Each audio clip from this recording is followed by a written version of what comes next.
I'm going to answer this two ways. One is there's really like no single playbook that works for everyone. Like I've been across multiple startups, I've advised multiple startups. I've also been at larger like hyper growth companies like Dropbox and Slack.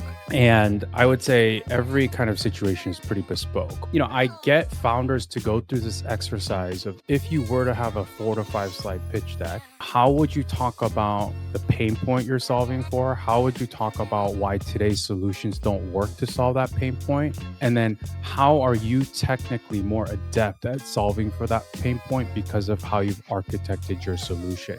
That typically is very straightforward to do if you're crafting a pitch deck. So that is one thing I think people should do. It's not a playbook, but it's a very important thing to think about messaging and framing as it relates to not only the status quo of today's solution, but also the competitors out there, because it's a hyper competitive environment right now. I know it sounds very basic, but I'm surprised at how many people don't want to create a deck because of the stereotypes around the deck. A lot of people, when they get hit with a pitch deck, it's a one-way discussion and people are just going through the slides and it's not that interesting. It's not that intriguing from like an intellectual stimulation standpoint. And that's not the deck you should create, obviously, but you do need to think about, okay, like why am I different and how do I paint the picture and build the trust based off of my team, the pains that I've observed in the space, and like how different my technical differentiators are. So that positioning and framing, I think, is really important and is not something you could do if you're just jumping into